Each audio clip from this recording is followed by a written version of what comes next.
Peace, everyone. Welcome to another episode of the Two British Nerds with myself, the DJ Sava. Follow me on the Twitter at CAVADJ, and of course, follow the official Two British Nerds Twitter account, and that's at Two British Nerds with a Z, and that's the same for the YouTube channel as well, and the same for the Facebook page. Yeah, so in today's podcast, I'm going to be flying solo on my own. As Shikadude could not make it. Oh well, like I said, I was saying to him, the podcast must go on. So as long as a podcast goes on every week, I'm happy. Yeah, but today you're going to be hearing my voice for as long as I can speak. Yeah, so if you're hearing my voice right now, it sounds a bit tired, I guess. It's just that I'm fasting. So the month of Ramadan, I'm fasting. I'm really fasting. So I'm a bit drained, but also I'm just relaxed. So hence why I'm just chilling on my bed with my iPhone on my right hand side, looking for any new, any news from the comic geek world. So let's get started. It's been a very big week this week actually for Marvel Comics, man. There's been a lot of big news which we're gonna go into in a sec. There's been a little bit of news from DC Comics as well, and general movie news really, which I'm excited about. So I'll be giving you that in a sec. But firstly, obviously, I wanted to go into one of my favorites, which is the Pop Funko Bubbleheads. Yeah, I actually pronounced that right this time. Yeah. So I had the Funko Bubbleheads. I had the Vegeta on pre-order, I think, and then I must have cancelled it and I forgot about it. So I just checked on Forbidden Planet yesterday, and it was already available. So I got myself a metallic Vegeta, which was limited. I believe the last time this came out was only, I think, in San Diego. I think last year San Diego, but it's officially been released to the UK public. So it's Vegeta in his Saiyan suit, and this is taken from the Saiyan saga. So he's in his blue suit. He has the scouter, on his face. It's pretty cool. His hair looks pretty cool as well. I paid $15.99. That's £16. Oof, it's a lot, but I had to have it in my collection. Also, for you Dragon Ball Z heads, like I said last week, that, or the week before that, Dragon Ball Z Super will be debuting July the 5th in Japan. So there hasn't been any confirmation of what channel it's going to be aired on in the States and whatnot. It could be Cartoon Network. You never know. There is a teaser trailer that's available to watch for you Dragon Ball Z fans like myself. I've seen it. I think it's pretty cool. There's been an 18-year time gap. The last Dragon Ball Z was about 18 years ago, technically.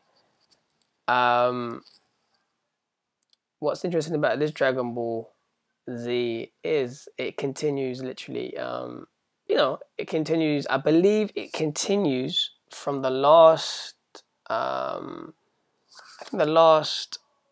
continues from the Boo saga, that I believe. So it's pretty interesting to see where the Z fighters will be taken in this next saga. But I'm definitely, I'm amped to watch that because I do love Dragon Ball Z. But I'll be watching the Japanese version. Hopefully, when it comes out as a box, I'll be getting the Japanese version as well. Because when you watch the Japanese version, it's uncut. The fight scenes are rapping, has a bit of cursing. It's just raw. The fight scenes are very, very rapid. That's it, rapid. Oh yes. So yeah, stay tuned for that, man. For you Dragon Ball Z fans. Also, they released the Funko Pop Vinyl Bubbleheads. They released a version of Goku in his God mode. So if you watch the Dragon Ball Z movie, Dragon Ball Z Resurrection. That's where he actually ascends to a Super Saiyan ascended as a god. It's pretty cool. The movie's nice. It's where he fights the gold Vegeta. Not gold Vegeta. So he actually fights a very very gold Frieza. A very powerful Frieza. I just wanted to say though, man, with Frieza, I mean, look, he's been killed so many times, right? So Goku killed him in the Frieza saga on Namek, right? Then he came back, and then Trunks killed him. Then he went to hell, and then Goku beat him and Cell, and pretty much killed him again. And then he came back again in the movie. So it's like, you know, let Frieza go, man. Let him go. We need another a more powerful villain. But it was a good movie. So if you're a Dragon Ball Z fan, I'm sure you've seen it. If you can't be bothered to watch, you can always watch the snippets of the fight scenes on YouTube. You know, I can't wait for this to happen because I'm really excited to see what they're going to be doing with Vegeta, because I love him, man. He's one of my favorite characters. He just doesn't play, you know. He's nuts, man. I love him. So yeah, that's Dragon Ball Z. Next month again with the Funko Bubbleheads. For all you Age of Ultron fans, which was me, and Iron Man fans, there is a limited edition unmasked Iron Man from Age of Ultron coming out. I believe around September on the Forbidden Planet website. It says it's out September the 6th, 2015. But you know, dates always change and so forth. So that's something you can pre-order right now if you want it. There's also the Daredevil, which I just literally got sent to me 2 days ago as well, a bobblehead. It's Daredevil in the red and yellow suit, so his first suit. So I'm happy to have that to my collection. I'm actually going to be ordering the red one, so in his red suit. That's out on the 15th. It's out on the 15th of June. No, sorry. It's out on the 30th of June or the 15th of July. So that's something, you know, to get, because I believe that's the first one they're actually going to bring out. If you're a Daredevil fan, you like the show and you want to add something to the collection, that's something that's pretty cool to have to the collection, man. So yeah, that's my I guess take on the Funko Pop vinyl bubbleheads. And again, Hot Toys, as I have to say again, next year I am purchasing my my Hulkbuster. Ooh, I believe it's 39 to 40 inches. It's amazing, man. It's a beast. You can actually put your whole hand around the leg. It is a beast. So that's retailing, I believe, in the UK, £949. I'm actually contemplating of actually buying it from Hot Toys themselves, because I guess it's cheaper and you do get a bit of, you know, you get a bit of freebies and a card and a thank you note and so forth. So I might just do that. But I'm definitely gonna buy that, because I believe that's the only Hulkbuster they're gonna do, period. And it's a collectible, and you know, the Hulkbuster is a mean suit, man. So yeah, that's gonna be me next year. Again, for all you people that want to order the yellow and red Daredevil, which is his first suit, you can order that right now from Forbidden Planet International, I believe .com. But just Google in Forbidden Planet International. It's only 2 per customer, because it's that limited. So get yourselves on there now and pre-order it, and it comes out literally in a few days, which is the 30th. So get it. You know, avoid the reselling vampires on eBay that would take your money, because at one time it went for like £60, which is about probably 80 to $90. Um, yeah. So with that being said, people, let's just move forward into this week's news. So one of the biggest news for Marvel this week is Tom Holland has been cast as Spider-Man. So finally, we actually have Spider-Man being casted into the Marvel Cinematic Universe, which is pretty cool. And he has been confirmed to also to be in Civil War. So a lot of people saying, well, is he going to be in Civil War? Isn't he?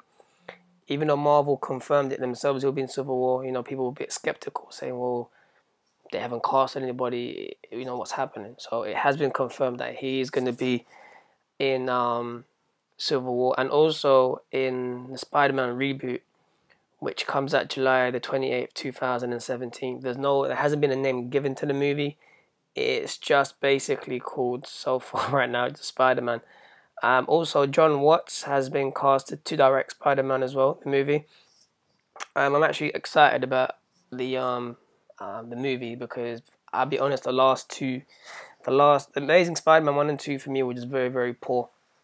And it's down to the fact that it's not Marvel Studios. You know, I didn't like anything about the movies apart from Stanley's cameos. That was pretty much it. My favorite Spider-Mans are the one with Sam Raimi and Tobey Maguire. So Spider-Man 1, Spider-Man 2, Spider-Man 3 I know wasn't good, but I could watch it, you know. I'm sorry, but I have to say that Spider-Man 3 was better than Spider-Man 1 and 2. The CGI on the lizard was just, you know, was just poor. Spider-Man 2, Felicia Hardy came out of nowhere. The Goblin, she changed into like a like a goblin. And who is this guy at the end of the you know, the cutscene of Amazing Spider-Man 1 and 2 with, you know, with the, I believe, the hat that you can't even see his face. I mean, the movie was just poor, and to have someone like like Electro as a villain, not really, man. He's a henchman at least. He's not a villain. But anyway, that's my Spider-Man rant over. Don't get me wrong. I'm actually a Spider-Man fan. I just didn't like the movies, the last two. They did not portray the character. They didn't have that touch. So I'm actually excited that Marvel and Sony are now working together to produce a very, very good movie. Because I remember when Amazing Spider-Man 2 came out, there was an article that came out and they said after a week or two, sales dropped by like 70%. So the movie did not do well. So, you know, you have Sony that have one of the biggest characters on the planet, and he's not performing. So they cut a deal with Marvel, and looks like now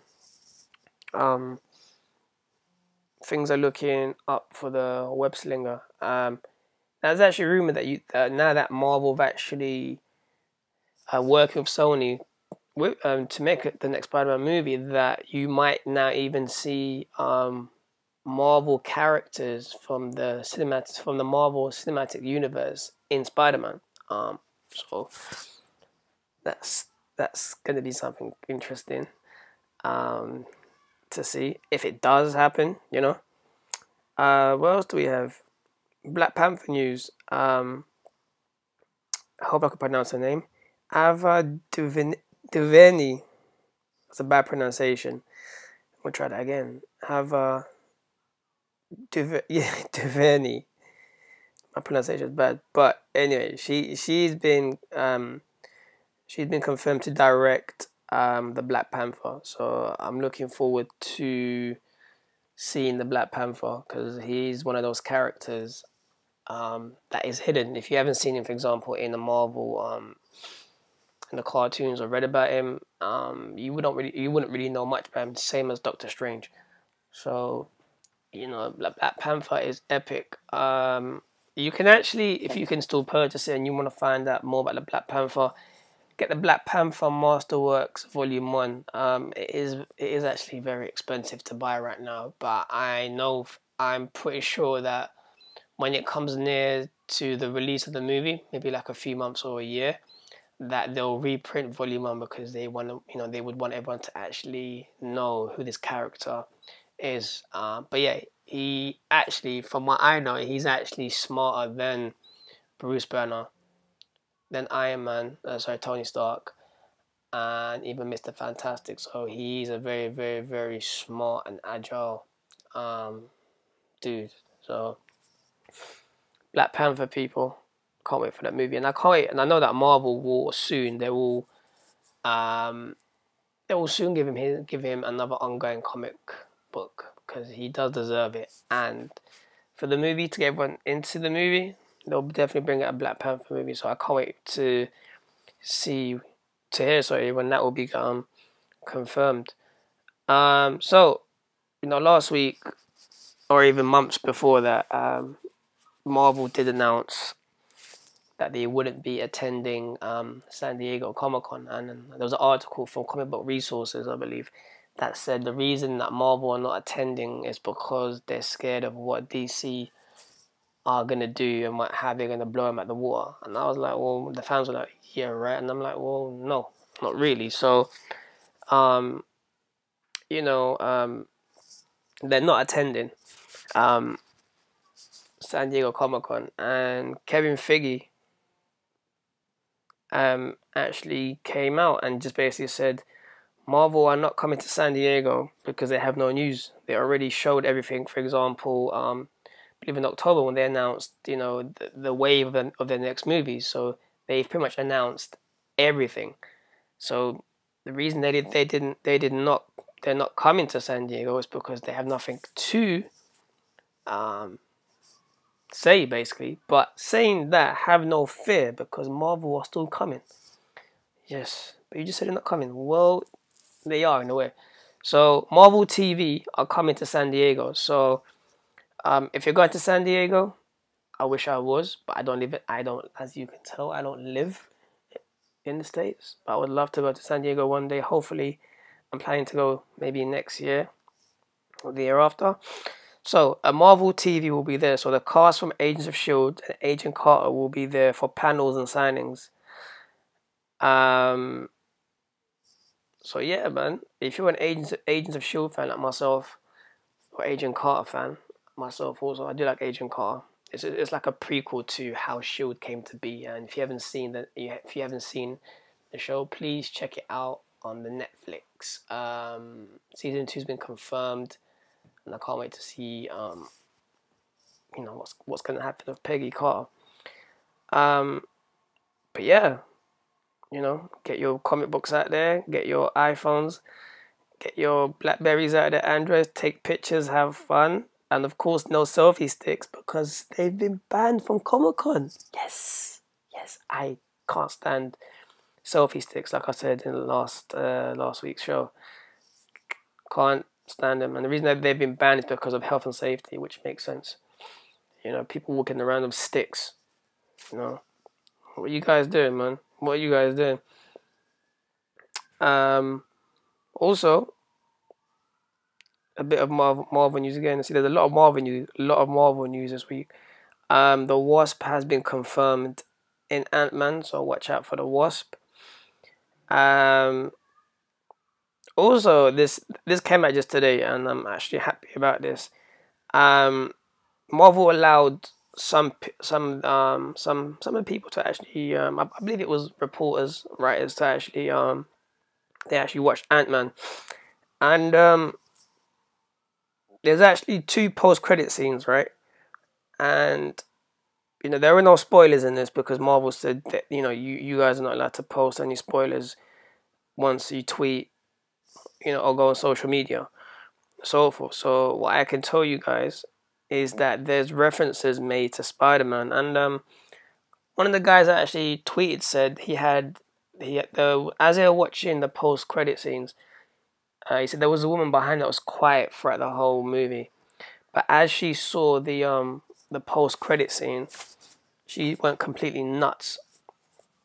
So apparently the post-credit scenes are gonna be bonkers. So I can't wait July the 17th. You know, Ant-Man comes out in the UK first because I believe they use Marvel UK Studios to film. So I will be watching it. I will be reviewing it, but I will not be spoiling it for you guys. So 'cause I know, you know, it comes out a bit later in the States, maybe like a week later or a few days after. So I will not be spoiling it for you guys. Another big announcement: Fast and Furious has actually beat. Fast and Furious 7 has actually beat the first Avengers movie in money. It surpassed the 1.5 billion. So, you know, well done. You know, well done to Fast and Furious 7. You know, 7 movies, and the 8th movie, I believe they are doing the 8th movie as well. So it feels like it's gonna go on forever and ever. What else do we have? There was a rumor a while ago that said that Chris Pine was to play the Green Lantern, and it just came up. It just came about again. So today, it was posted again that Chris Pine. There's another rumor that says he's to play the Green Lantern. I actually think Chris Pine would actually be a good Green Lantern because he actually just has the look of a lantern, and you know, it would be cool to actually see him, you know, play the Green Lantern. Next rumor again, pretty much the same thing. Well, not even a rumor. That Tyrese came out and said teased him actually playing a lantern as well.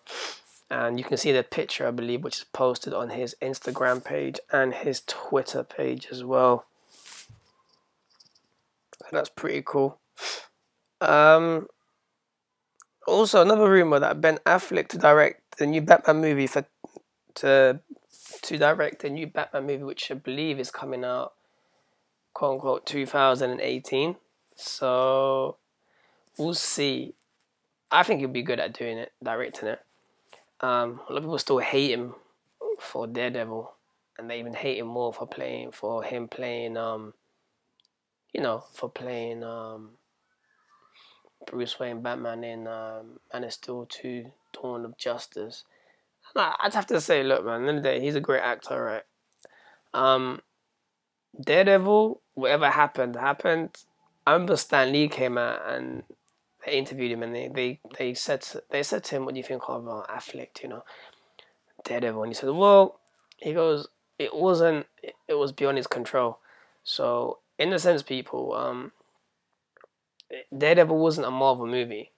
Maybe he was told to act a certain way or whatnot, but you know, people were still trying to hate him for playing Batman. I think he actually looks good as an older Bruce Wayne and Batman. So I'm looking forward to actually seeing him in Man of Steel 2.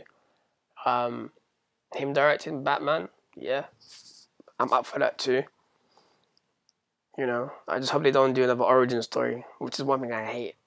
You know, this is why I like with Marvel now with Civil War. You know, sorry, Spider-Man in Civil War is the fact that he's already casted as Spider-Man. So there is no, I believe what they said, there is no origin story. He's already Spider-Man. He's already with Mary Jane, and he's already a kid. So they're gonna go right into it, and which makes you think, right? Will you see Mary Jane in Civil War? Will you see any of the characters from Spider-Man? You know, will you see? You know, are you gonna see Flash Thompson? Are you gonna get hints of maybe some of the villains that are gonna be in you call it, in the next Spider-Man movie? You know, I guess we're gonna have to just wait, really. But yeah, no more origin stories, please. If you're gonna do Batman, he's already Batman. He's already Batman. Just go into it. Go into it and let him do what he does. Just, you know, be Batman. Alright, and this next rumor, when I heard this, I was like, oh, please don't let it be true. So apparently it came out, right, and people were saying that Beyonce is or might be cast in the Marvel universe, and she's gonna apparently play an Avenger. I'm like, really, her? I mean, that's one of the worst choices you could actually do. What is she gonna? Who is she gonna play? What is she gonna do? I mean, it's silly, you know. I just hope if she plays a character, she gets killed off in the first 2 seconds. That's me. She doesn't. She doesn't suit for me in as a character in Marvel or DC or any superhero. What's she gonna say? Put a ring on it? I'm really joking. But seriously, it's hilarious, man. I mean, come on, Beyonce casted as an Avenger. Who's she gonna be casted as? Unless I was thinking if it was Fox that pushed this out, they could push her for playing maybe Storm.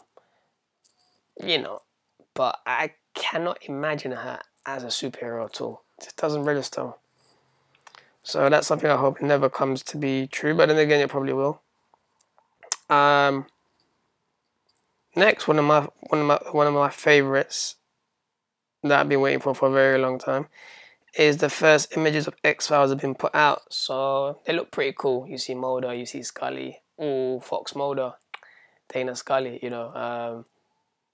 I love the X-Files, and I can't wait for it to come out. I'm gonna be watching that like crazy. If you haven't watched the X-Files, please do. It was a very, very, I believe before the series stopped, it went on for about, I think, maybe 12 series or 13. But yeah, X-Files is like they just investigate all the files that are just out there. They're supernatural, that are occult. It's amazing.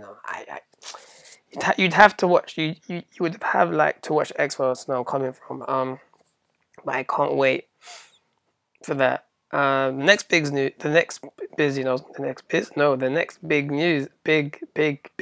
is an announcement of a movie that I've been waiting. I've been waiting for a very, very long time since I actually saw the last movie, and I'm trying to basically just find out when there we go. So I found it. So Independence Day 2 Resurgence has actually been confirmed for the 6th of the 24th, 2016, which is next year, right? And I think this movie is gonna blow up because last time Independence Day 1 as a movie, it was one of the first movies to actually hit a record-breaking, I believe, 500 mil, if I can remember. The last Independence Day movie was in 1996, so you can imagine the time gap. It's been a very, very, very long time. The synopsis is basically for Independence Day 2 is that after the first attack, how the aliens attacked the planet, Earth actually managed to to collect all the leftovers of the debris and the technology that aliens had, and actually build a resistance against the aliens. So what happens now is the aliens come back for round 2, and I guess a full-blown war actually kicks off in space, maybe planet Earth. So I'm actually looking forward to that. And if you've seen Independence Day, first movie, I'm talking about. I actually liked it for just the fact for the time that it came out. The effects were cool, storyline was nice, had humor, it was funny, had Will Smith in there. I'll be definitely watching this movie, and I know it's gonna. I know it will blow up. It will blow up as a movie.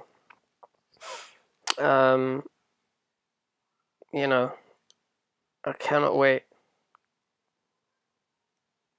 What else do we have?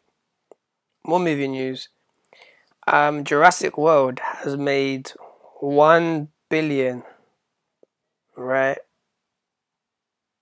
1 billion within its second week, and it's beaten Avengers,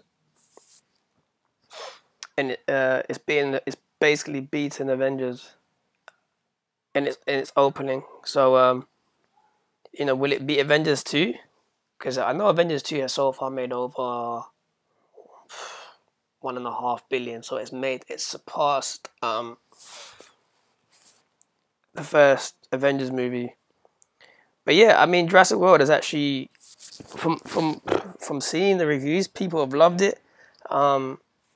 Also, people seem to really like it. A lot of the comments are very positive. Has Chris Pine, not Chris Pine, what's the confused? Sorry, Chris Pratt. From his last movie, which was Guardians of the Galaxy. So it's nice to see how Chris Pine, I keep saying Chris Pine, how Chris Pratt does in this. I actually need to watch it because I haven't watched it. When payday comes, which is next week, I'll be watching it, hopefully. See, due to my fasting, because I break my fast around 9:30 at night time, it's been very hard for me to basically do anything, let alone watch movies. So hopefully I'll find a late showing and watch it.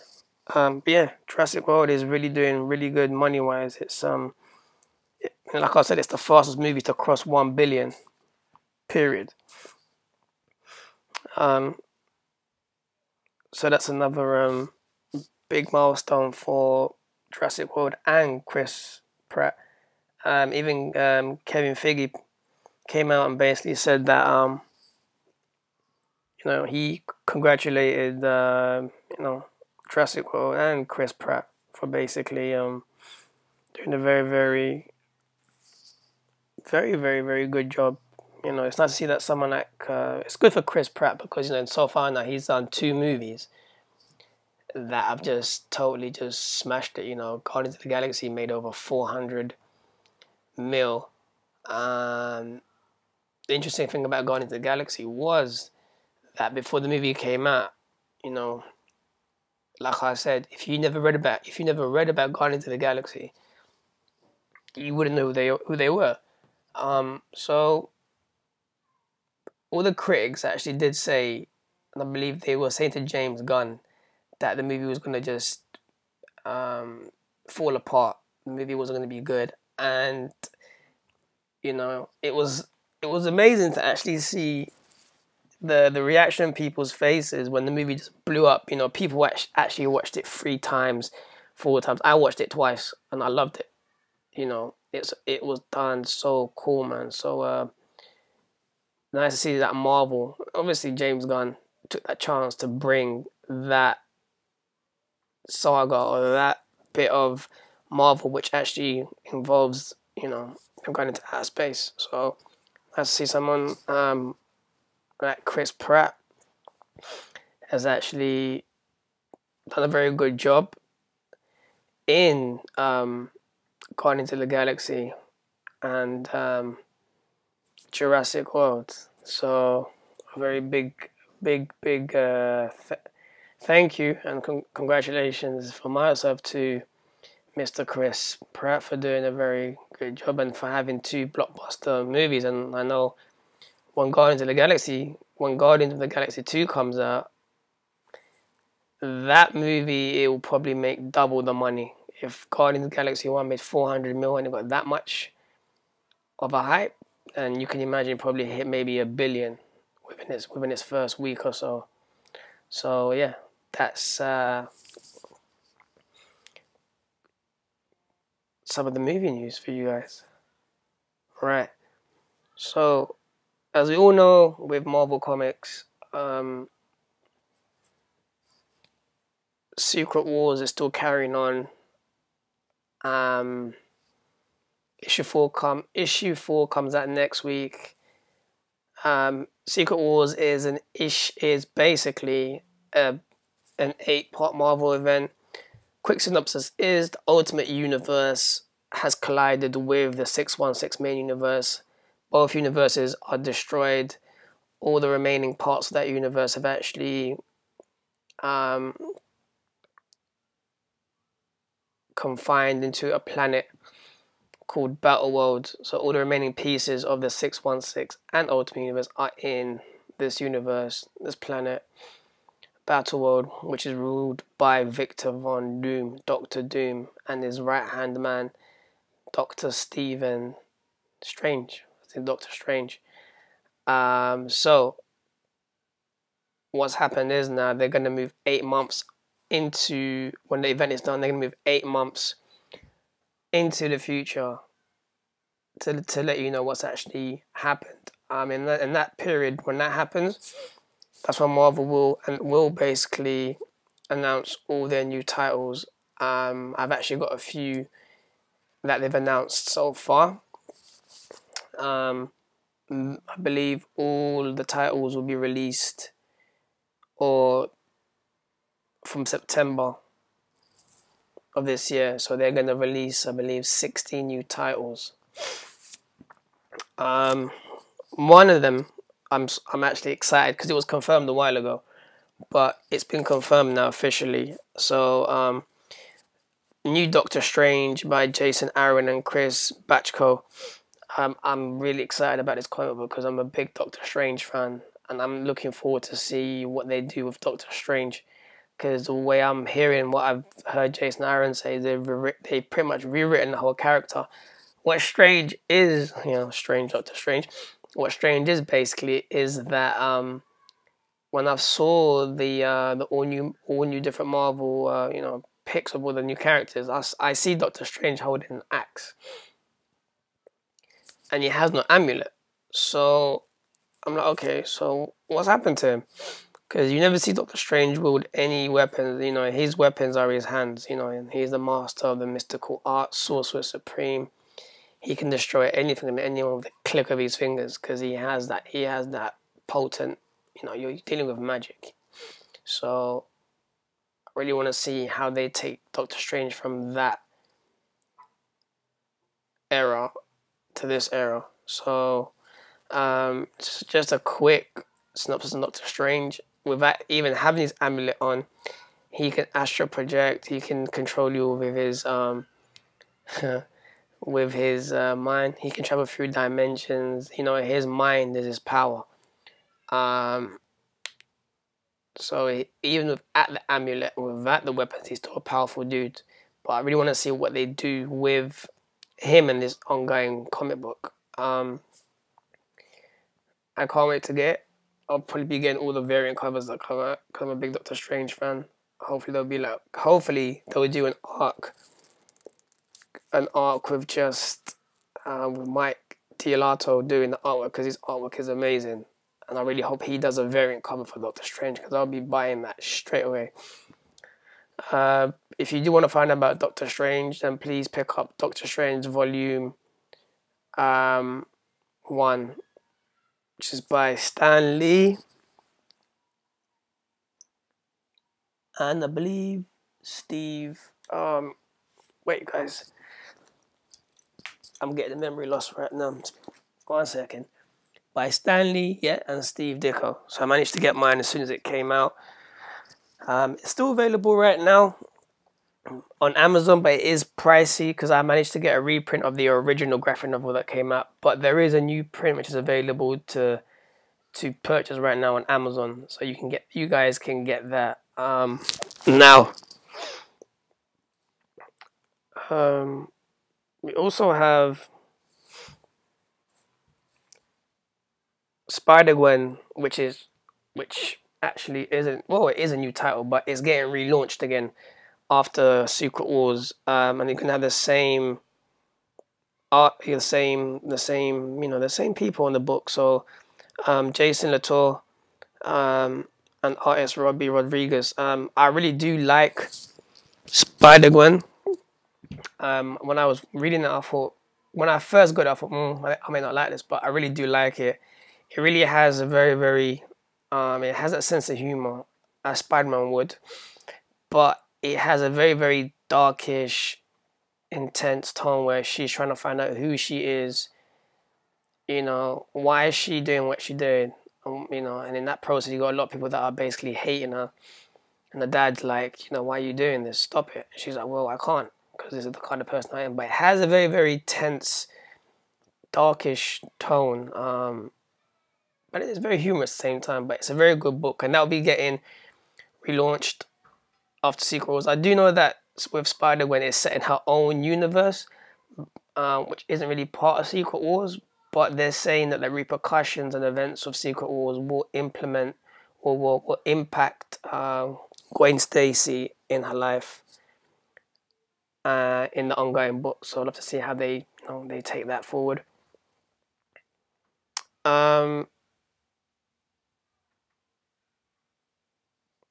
Right, I did have another book by Marvel Comics. Yeah, sorry, Ultimate Spider-Man. That will be getting a number one as well after Secret Wars. What's really interesting is that it's going to be very, very good, man, because Ultimate Spider-Man is actually a very good comic book. Miles Morales, mixed race, black kid, takes over the mantle of Spider-Man. That book is going to sell very, very quick because a lot of people do love, they do love the Ultimate Universe and the Ultimate Spider-Man because it's a different fix. You got the whole Ultimate Universe there. You got a mixed race Spider-Man, which I'm kind of cool to see people of color actually being put more into the comic book scene. The only thing I'm not a fan of in Marvel is the renumbering. Like every year there's an event, they renumber. I just wish they would keep the comics going. That's why I like DC because they keep they, even though they have their events, they don't renumber. They continue and continue and continue, which is just for once, I would like to have a Marvel comic book, right? That goes past that's gone past issue 50. So I just wish they would stop renumbering. But so you have Ultimate Spider-Man, and which is written by Brian Bendis and Sarah Pichelli, and I love her artwork. Her artwork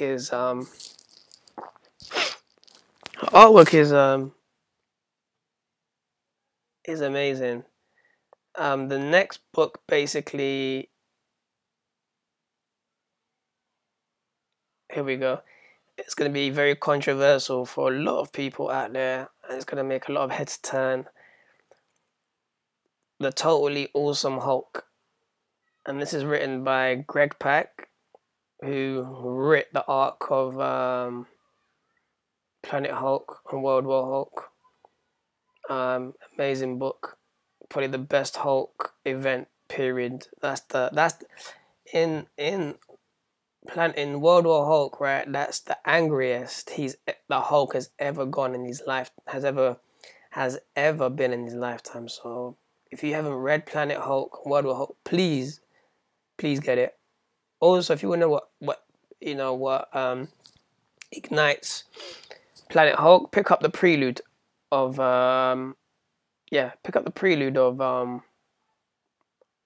of Planet Hulk. So prelude to Planet Hulk, and then you get Planet Hulk, and then after that you read World War Hulk, but he destroys everyone, including the Marvel heroes. The way he destroys Black Bolt, oof. It's an amazing book. You'd have to read it, and the way Greg Pak writes him is amazing. So Greg Pak will be writing this. Frank Chow will basically be doing the artwork, and Frank Chow's artwork is on point. I do love his work. From what I can tell you guys, basically, there's not really a lot that's come out about this, but from what I can tell you guys, this new character is not Bruce Banner. So they've changed it from Bruce Banner, which is gonna basically make a lot of heads turn. a lot of people already said I'm not buying the book when I know they are because it's number one. It's new, so they will get it regardless. But it's not Bruce Banner. And the twist to this is he actually likes being the Hulk.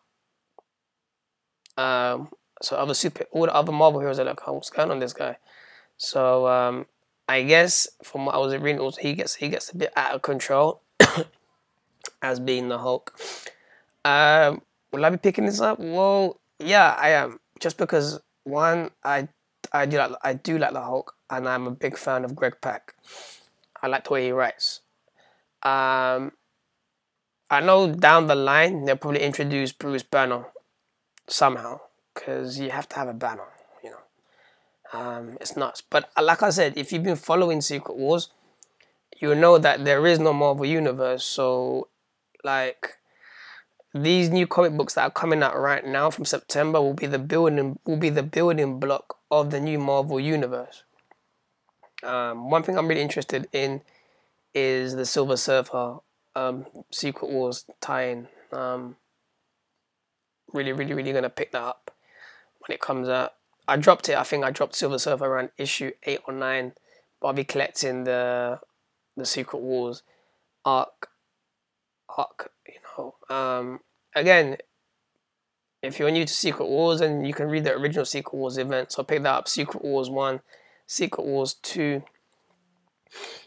and of course the Infinity Gauntlet, which is basically, in a sense, what Avengers Infinity War Part 1 and Part 2 will be all about.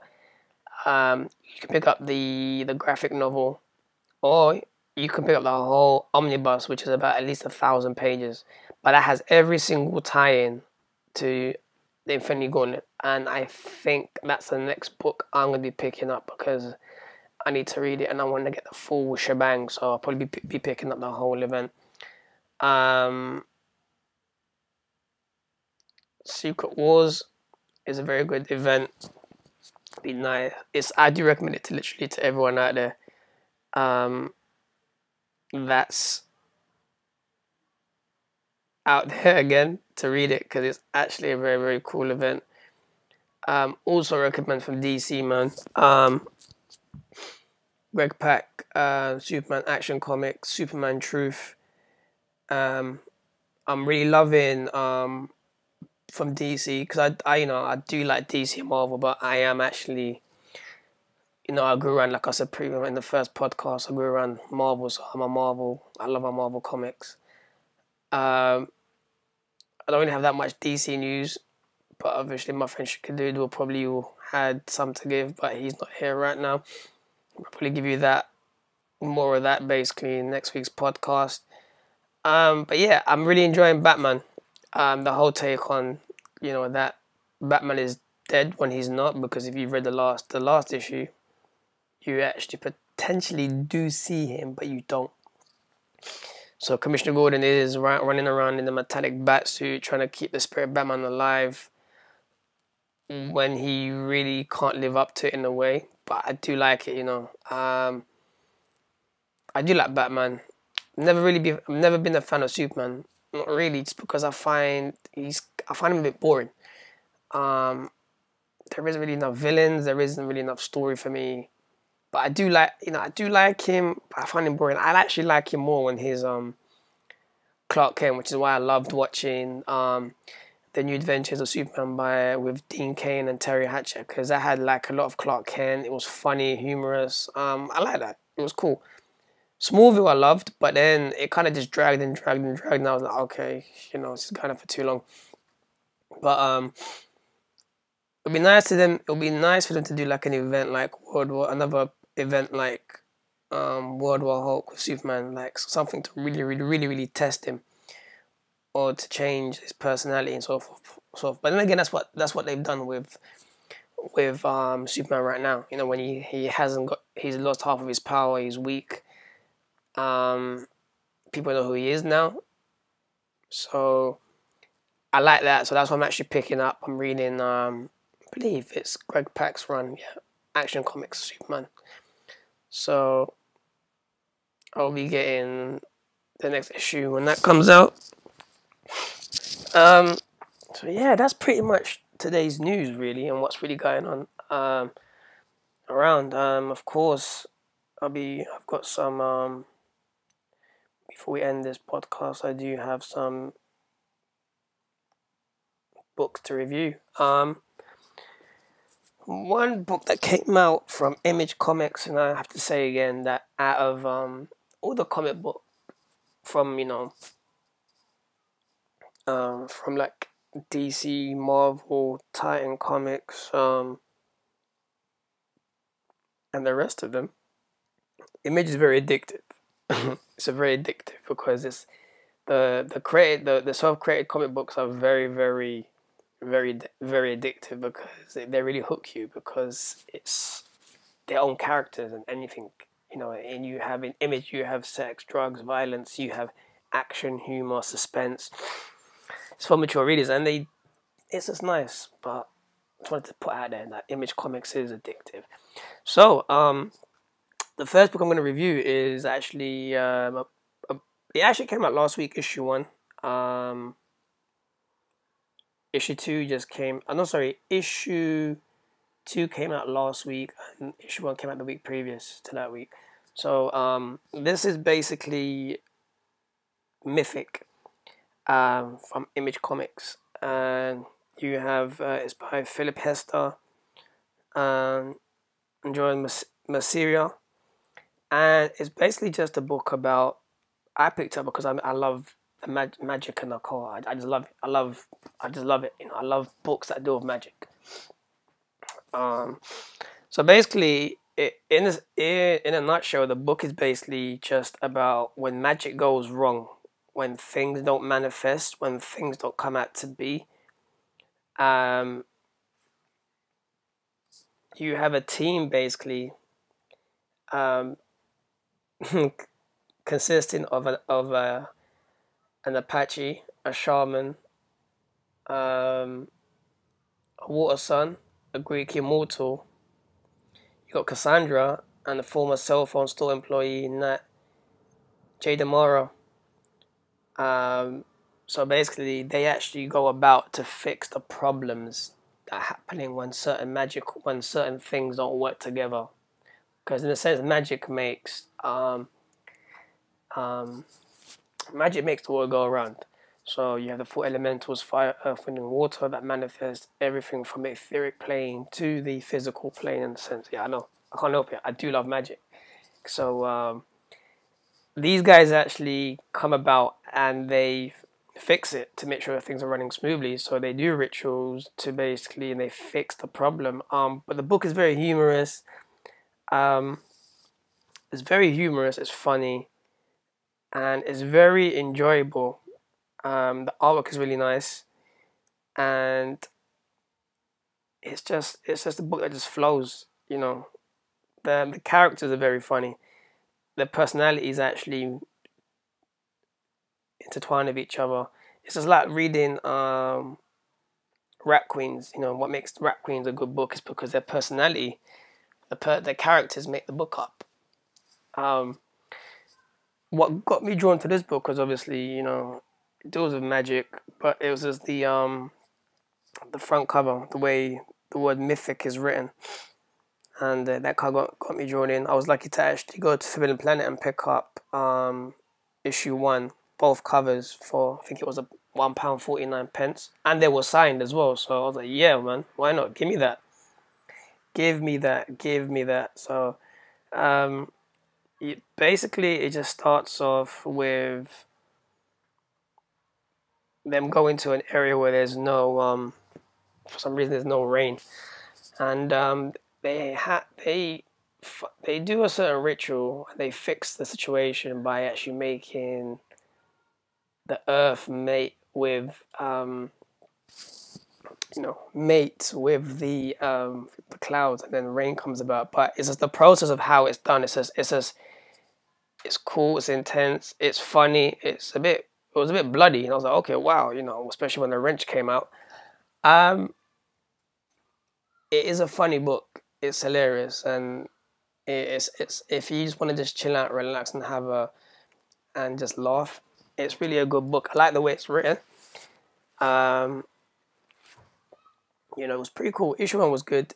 issue 2 basically just I'm not gonna spoil it because it only came out a few days ago. But issue 2 goes, it deals more, it continues from issue 1, and something happens to one of the teams.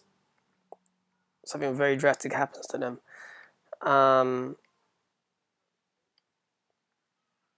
Then you get introduced to a very, very, very weird character, a little girl who's not a little girl, and you're introduced to an old woman who is dead, but she ain't dead.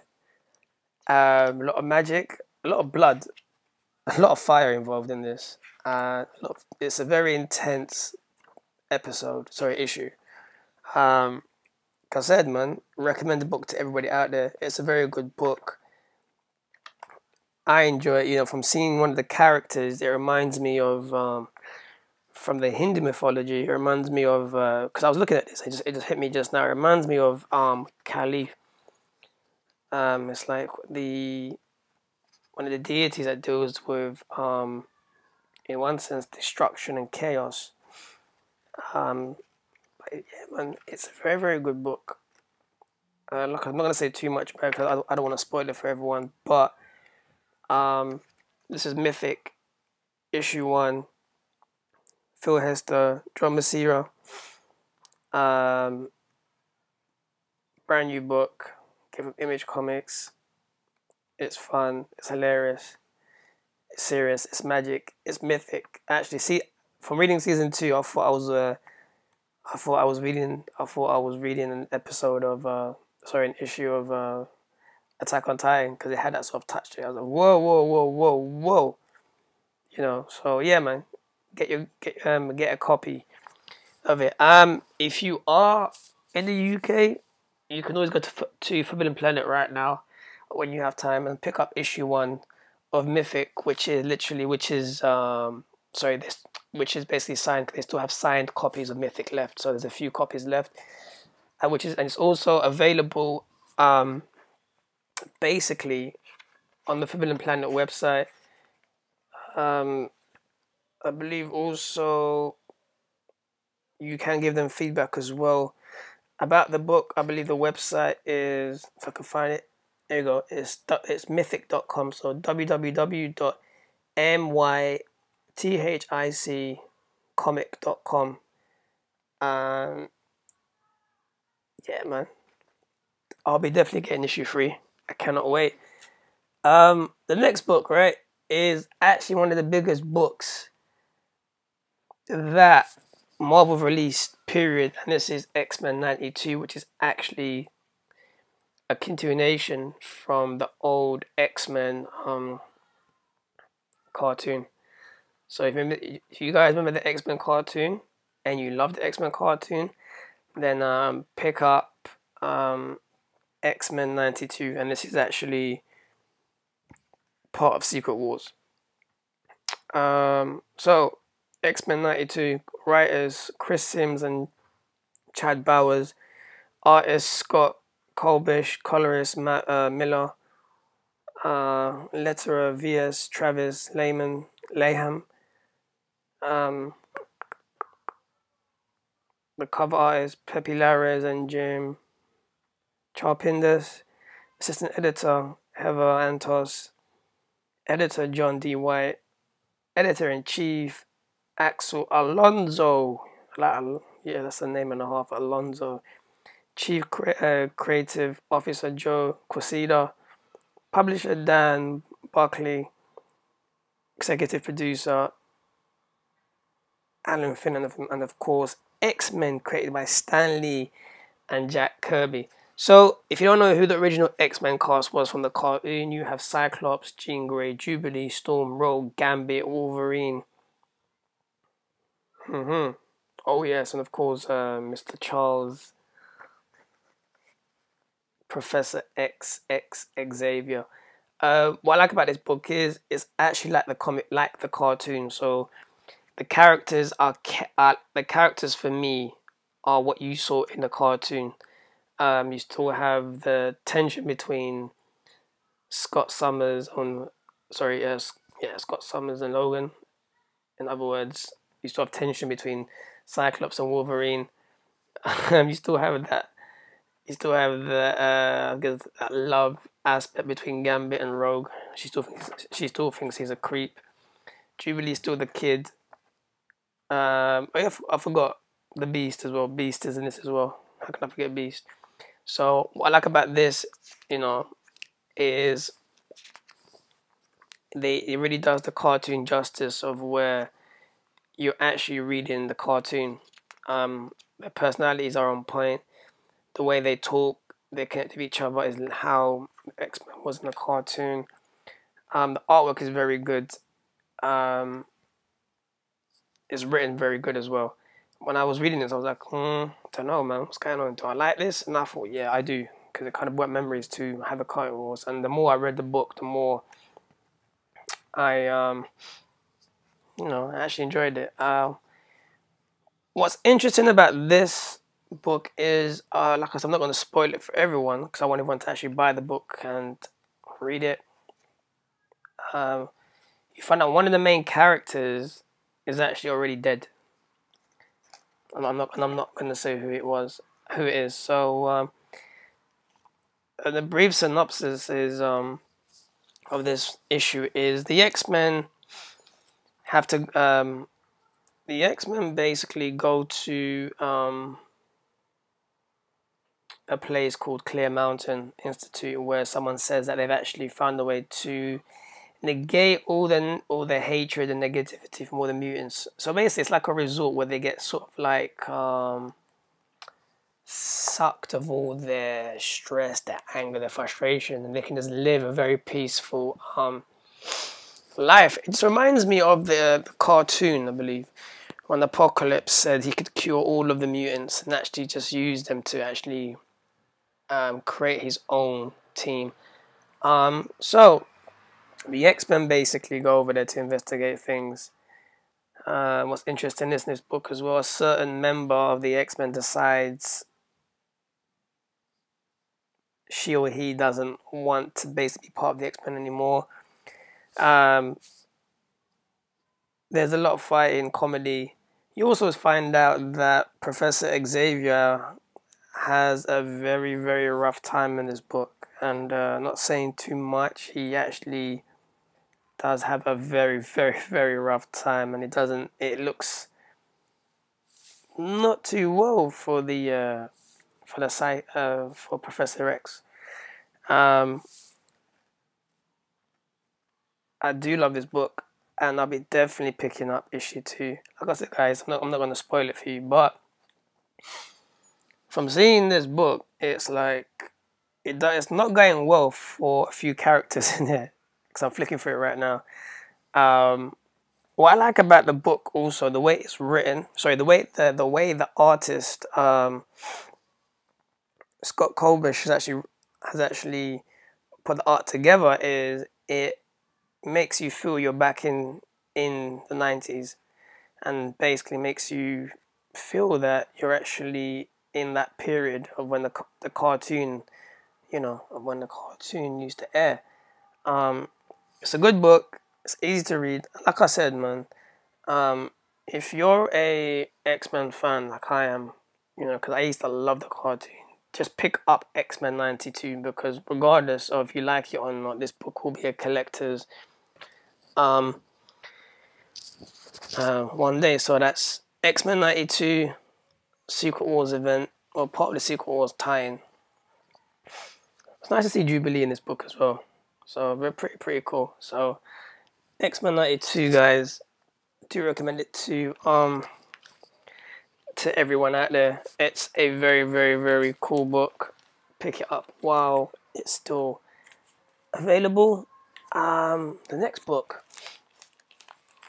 is one of my favorite books that I'm reading, and I don't think I'll ever drop it unless it gets cancelled. And this book is Shield. That's right, people. Shield issue 7. And I like this because I was happy to get this particular cover because it has it has Fitz and Simmons on the front cover, and they've made it more look like a vintage book. The variant's pretty cool. Also has Sky, Linda May, Coulson, and Fitzsimmons on the left hand corner as well. But it's a very cool book. It's a very cool variant, and if you haven't seen it, please check it out. It's amazing. Again, Agents of Shield, writer Mark Waid, and obviously what they do with Shield is every issue they have a different an artist on the book. So this is by Greg Smallwood, and he's done a very, very good job of keeping this very, very vintage, I would say. So again, you have Greg Smallwood as an artist, color artist Ves Joe Carmona, letterer Julian Toneto,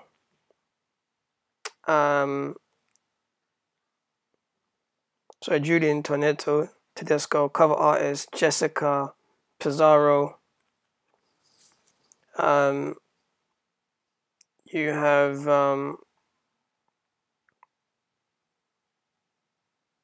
John Morsan, who's assistant director, who's the assistant editor. You have Tom Bravo, who's the editor. You have Axel Alonso, editor-in-chief. Joe Quesada, chief creative officer. Dan Buckley, publisher. Alan Fine as executive producer. And what I like about this book, actually, right? What I like about issue 7 of Agents of Shield is it kind of gives you a. If you saw Agents of Shield, the last episode where you actually see, and if you haven't seen it, I'm gonna spoil it for you because it's about time. You actually do see Sky meeting with her dad, and she says goodbye to him. So they have a nice goodbye, and he gets his memory erased so he can start a brand new life. Not saying too much in this episode of I keep saying episode. This issue of Shield. What happens is they actually are in a search for Dr. Hyde, who is Cal, who is Daisy Johnson's father. I like it how Sky is going from Sky. She's going from hacker to Sky to Daisy Johnson to Quake, which hasn't been set in stone yet. But anyway, so they find Cal, take him in. You also find out that basically Daisy Johnson is not very well. She's so-called suffering from a certain illness that was passed on by one of her. I'm not going to spoil it for you guys. By one of her parents. So the book is basically about her trying to just find a way to be put back to normal because she's not having a very, very nice time. The book kind of has a twist of what's really, it gives you a twist with the relationship because obviously when you see Agents of Shield, you see that Sky and her dad they had a rough patch, but then they're trying to get things back together again, so they make up. In this issue of Shield, it's the complete opposite in a way. It's not a very, it's a very tense love and hate relationship that kind of drives both of them crazy in their own way, and it kind of gets the team slightly affected.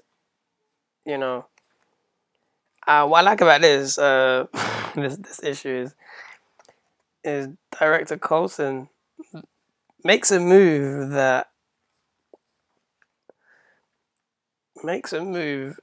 you wouldn't expect him to do. maybe you would. I don't know, but I'm not gonna spoil it for you because I want you guys to read it. Um, but it's a very very interesting book. Again, Mark Waid writes it amazingly. What I will say is that this issue is based on this issue is about Sky, a dad, and a bit of Fitzsimmons. I do love them too. I really hope she comes back. I mean, if you saw the last episode of Shield, it's like, what happened to her? Is she dead? She just got sucked in. Like, come back, come back. And just when their relationship was getting back to normal again, just when they were gonna go out for a date, this had to happen. But I do like the way they've taken the Fitzsimmons relationship from one aspect to the other. You know, at the time I thought Gemma was just pure, was just nuts. You know, not nuts. She went very, very serious, and she came back to reality again after she tried to kill Ward, who I still think should be redeemed, regardless. So another book, Black Widow, issue 19, and I had to get myself the Gwen Stacy variant. So what Marvel are doing now with their new number with their current releases, they're doing Gwen Stacy covers which are funny. So instead of this book being called Black Widow, it's just called Black Gwendo. So it's very cool. It's a very very funny cover. So Black Widow, written by Nathan Edmondson, artist and cover Phil Nuttall, letter and production so Clayton Cowles, variant cover artist Dan Hip, editor Jake Thomas, editor-in-chief Axel Alonso, chief creative officer Joe Quesada, publisher Dan Buckley, executive producer Alan Fine. So here we go. Natasha Romanoff is an Avenger, an agent of S.H.I.E.L.D. been crossed off because she's left, and an ex-KGB assassin, but on her own she reuses her unique set to tone for her part. She is Black Widow. So what's happened now with Black Widow is she's actually left S.H.I.E.L.D. and has joined the Avengers. She's actually in this issue now. She gets told by two people to actually go and bring back a family, as they have they have valuable information that they want, but they're telling her to basically get them before the people from the West come and take her. So she goes undercover, does her thing, and it's basically what I like about this book is you tend to see more of Natasha as undercover, period, more of her talking, socializing than previously where you see a lot of guns blazing and whatnot. So this book is basically just about Natasha going just basically undercover. One of the biggest things in this book was she's told to get rid of a certain person that she doesn't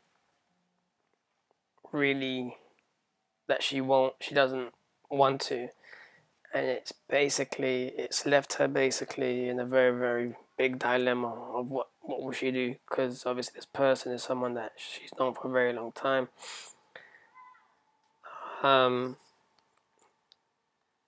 This issue has been written very very subtle, very light, it's been very light, very hot-hearted, very fun, humorous, and then it gets tense, and tenser until it just blows up in the last page of the book. As usual, Nathan Edmondson really knows how to write Black Widow. I got hooked on from the first issue. You know, he really knows how to put the intensity of that character onto paper. which is kind of hard to do if you don't really know how the character works inside out. So he has a psychology of, he puts the real essence of the psychology of Black Widow into basically the book. So when you see Black Widow in, like the Avengers or Iron Man, is pretty much how she's portrayed in the book. The artwork is really nice. If you're a Black Widow fan, it's a book that I recommend. Also, if you're way behind, you can always pick up, I believe, Volume 1, the TP, the graphic novel of the graph of Black Widow, and just start reading from there. I'm also actually waiting to see how this will. I believe the next issue will be the last days, maybe Black Widow, because Marvel doing the last days of all the characters of the last days before, like the 616 universe blows up and so forth. So it's nice to see what they're gonna do basically with Black Widow, how it ends for her. The next book I'm actually gonna skim through it very, very quickly because it was a book that I really didn't enjoy reading. It wasn't really my thing, really. Let me see if I can find this book. Hey. So, as we know, Marvel are doing the tie-ins of Secret Wars. This is one of the other books. So this is Secret Wars Battle World, and this is Age of Ultron versus Marvel, the Marvel Zombies. And let me just give you the guys. Let me just tell you. Here we go. So it's written by James Robinson, writer.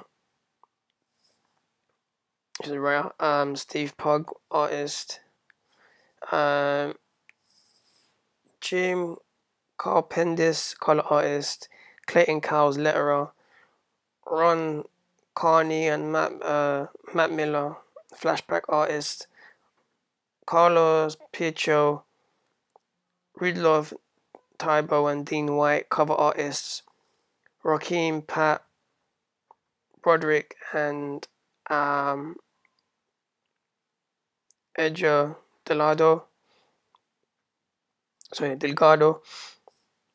That's your cover artist. You have Scott Young, who's done the variant cover artist. Chris Robinson and Emily Shaw, assistant editors. Mark Pinica, senior editor. Also, again, Axel Alonso, chief editor. Joe Quesada, chief creative officer. Dan Buckley, publisher. Alan Fine,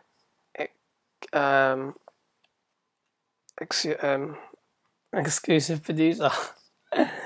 Oh my days. This basically sets off in the sense of where Ultron has killed all of the basically all of the Avengers, and then also you have previously you have the Marvel zombies that are lurking around, which are basically fighting the Ultron bots. Ultron bots are fighting the Marvel zombies. The Marvel zombies are fighting the Ultron bots. What's funny about this is pretty much none of them can die because Ultron is, alive. You can't really kill him unless you kill every single version of him or kill the main one. Marvel zombies are just dead anyway. They're just lingering around dead. I found it a bit slow, a bit boring actually, because I was actually hoping for something really big, a lot of carnage, a lot of fighting, a lot of comedy. I didn't really get a lot of that, and then it's like Hank Pym just comes out of nowhere, and then the Vision comes out of nowhere. It's not a book that I'm actually going to continue collecting, because I just got excited, just wanted to see, what it would be like to see Marvel Zombies versus the Age of Ultron bots, to be honest. But then again, it was the first issue, so I might even get issue 2 saying that, really. I might get issue 2 just to see if there's any carnage, any bloodshed in Age of Ultron versus the Marvel Zombies. Artwork's really good. Storyline's a bit slow. I guess maybe for me, because it wasn't what I expected. Maybe that's why I didn't like the first issue, but I will be getting the second issue just to see what's happening. Because Hank Pym coming out of nowhere, I'm like, whoa, what's going on? You know.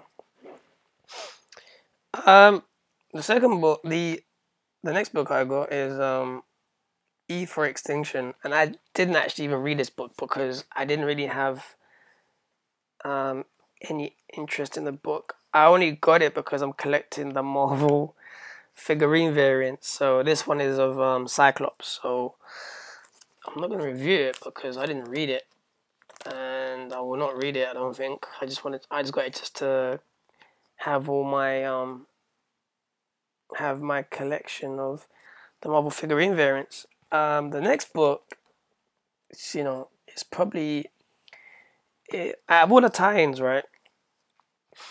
This is my favorite tie-in. This one and Inspired by Renew Your Vows. Which again, if you're going to San Diego, J. Scott Campbell has the variants for issue 2, which will be available to cop only in San Diego Comic-Con, unless obviously you buy it from your local comic book shop or go to eBay and so forth. But the image is basically of Peter Parker on a sofa in his house with Mary Jane.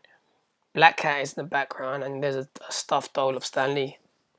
So it looks amazing. Scott Campbell has done the color version and the sketch version, so get your copy. Basically, this book here, The Infinity Gauntlet, issue 2, story by Dustin Weaver and Jerry Duggan, artist Dustin Weaver, script Jerry Duggan, letterer Komrovs and Albert Dishin, cover artist Dustin Weaver, production designer editor Wincor, assistant editor Devin Lewis, editor Nick Lowe, editor-in-chief Axel Alonso, chief creative officer Joe Quesada, publisher Dan Barkley, executive producer Alan Fine. This basically kicks this issue. Like I said, I'm not going to spoil it for everyone because I do want everyone to read this book because I do think it's an amazing book. You find out that the mom has come back, the family are united with each other. She actually gives them the ability to be Nova Corps, which is pretty cool. Even the dog has it. There's a lot of carnage. There's a lot of fighting. Finally we actually do find that the gem that the daughter finds is like I said in the first issue, it is an Infinity Stone, but it's actually the Mind Stone, and you actually see this stone actually going to work in this issue, and it's amazing. We all know, even if you have one Infinity Stone, you have a lot of power. So there's a bit in the book where they all get attacked by the bugs, and it's pretty much all blown out carnage. What makes it hard for this? What's hard about them now, even though they're so-called Nova Corps, they're still rookies apart from the mum. So they're trying to basically, in a sense, their training session is a life lesson. So any false mistake and they're pretty much dead. So they actually get put into the waters, the deep waters, as we say. What's interesting about this book is also you have a cameo from a very two known characters in the Marvel universe, as they've stolen something that the Nova Corps actually wanted to get. It's actually a very, very good panel in the picture because it actually goes with one of the Marvel movies. So, without giving too much hints, what can I say? I'm looking and I'm laughing. It's actually amazing. Um, Interesting about this book also, you see Thanos in the first book, but then you see Thanos again. And what's really interesting is basically this Thanos is pretty much getting beaten up. You're like, well, how really? Well, let's just say he's fighting a Nova Corp who has the same amount, well, actually, who has the same amount of gems as he does. It's pretty nuts, as I can see from reading this. It actually involves a bit of time travel. No, the Nova Corp, I thought from the first issue was the mum, because in the cutoff page in the last issue of issue 1, you see basically him fighting a Nova Corp, and I thought it was a mum. But in this book, you don't actually see who the Nova Corp is, so I don't know who she is. I reckon she's part of the family, but is she the mum? Is she the daughter? Is she the little daughter? Nobody knows. So things get very interesting. It will be very interesting in issue 3 of Infinity Gauntlet because Thanos has a very, very ingenious plan, which I can see what he's trying to do. He's a very, very smart guy. But overall, man, this book is funny. It's very dark. It's very dark and it's very just really intense. But I do like it. I do like it. I love seeing people of color, as a whole family in this book are black. Because I see, like I said, people of color more involved into basically the comic scene. But I do recommend this book to everyone out there, as it puts a whole perspective on the Infinity Gauntlet itself, and it gives you. It's more of in this book, I would say it's more about survival than anything else. But the way it's written it's cool. It's on point. The art is amazing because it's written. The art, the way it's the way it's drawn, it just goes so well with the writing, and it's a very, very good book. So like I said, I'll be picking up issue 3 next month on the 15th. Also, for you Star Wars fans, Marvel will be doing an arc for The Force Awakens, so be sure to pick that up if you want to get like a prelude, I believe, to what's really going to be happening with The Force Awakens, the movie. Also, Lando from the original trilogy of Star Wars is getting his own book, so that comes out July 2015. Charles Soule's writing his book. Alex, believe doing the artwork. So this book is actually set before Lando was Lando. The figurine variant is coming out, and I believe that's going to be worth a bit. It's going to be interesting. I reckon it's going to sell out pretty quick, so I will be getting my Lando variant because I am collecting the Star Wars figurine variants. So yeah, people. So in a nutshell, that's pretty much me done for today's podcast.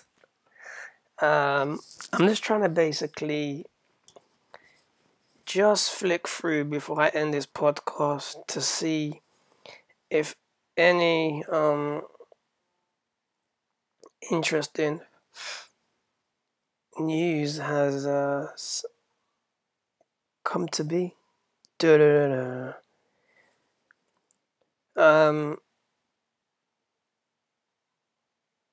Oh wow, hold up, Star Trek 2, Star Trek 3. So, this is interesting. Um, they've just said that Chris Pine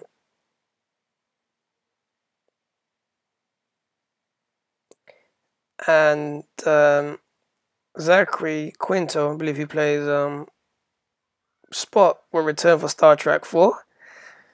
And it's funny because Star Trek, I forgot to say, you guys, Star Trek 3, I forgot to say, Star Trek 3 is going to be called Star Trek Beyond.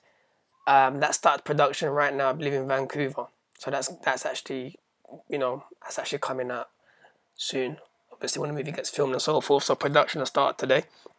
So it says Star Trek. It says Chris Pine, like I said, Zachary Quinto will return for Star Trek 4. So it looks like they are doing a Star Trek 4. Also, they're going to be releasing Uncanny Humans. Beast is joined, Medusa is joined, Black Bolt is joined. The Human Torch is actually joined from, I believe, from Fantastic Four. I'm actually flicking through now online to see if I can find anything for you guys before we end this, but that's one of the books. I'm not really a fan of. I do like Inhumans, but Uncanny Humans with Beast and Human Torch doesn't sit well with me. Then again, it could be a good book. I just hate when they renumber. That's all.